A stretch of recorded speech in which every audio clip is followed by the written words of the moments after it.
meron akong pagdududa ha, na magbebenta sila ng 20 pesos per kilo na bigas pero hindi pang tao, pang hayop.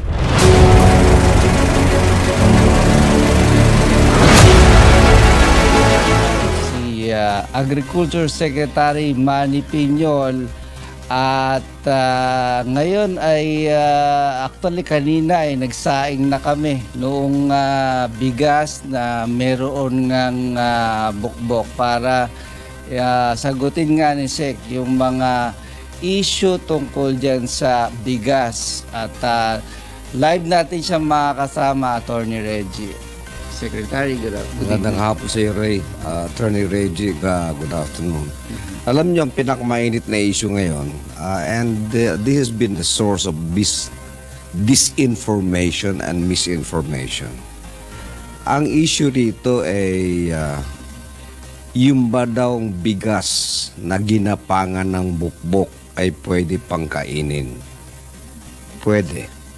Kanina pinakita po natin kung paano huhugasan, paano isasaing. Tapos na po, luto na po.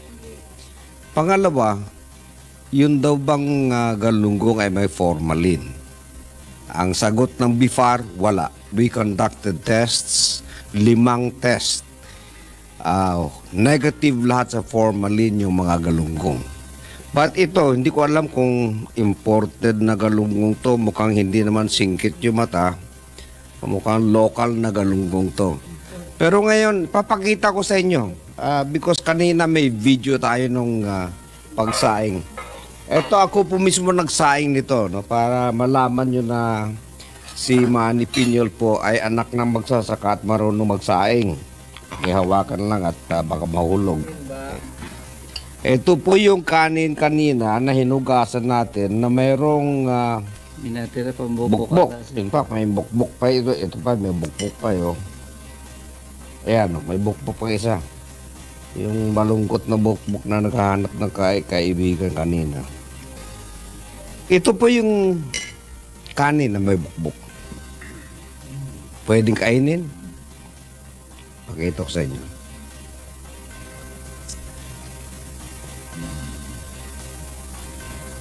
Galunggong may formalin.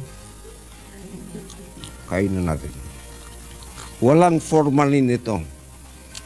Itong issue ng formalin na yan, gawa-gawa yan ng mga negosyante na ayaw nila na yung bagong import system natin dadaan na sa mga mangingisda ang pag-import, dadaan na sa fish vendors, at dadaan na sa mga fishing operators sapagkat ito yung sektor na ito ang maapektuhan kapag nag-import tayo ng galunggong.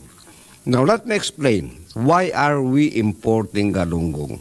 Because starting October, isasara na po natin ating mga fishing grounds para makapangitlog ang mga isda.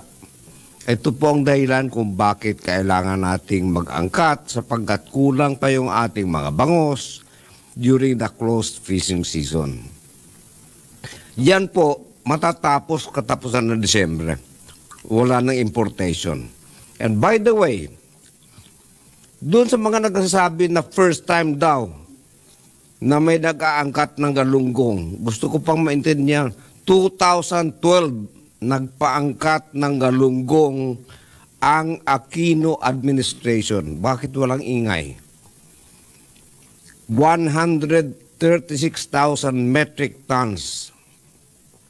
Ngayon, 17,000 metric tons lang yung aming pinapaangkat para lang mapunuan yung merkado ng Metro Manila sa pagdating ng ating closed fishing season. Ang daming issue.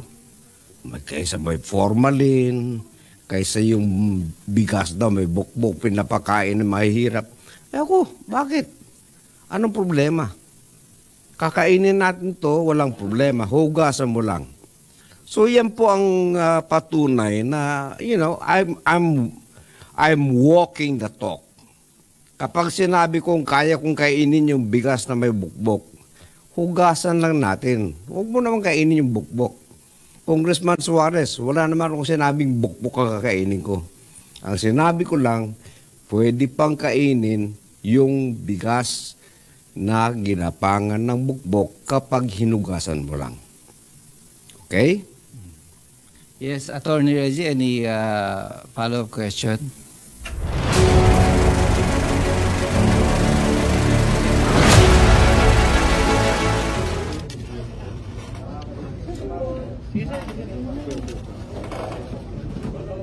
Okay, Senador. Ayos. Okay, sabay-sabay. Medyo marami na ako nakain na. Wala pang ulam ng suka. Sige, subo mo na yan. Okay.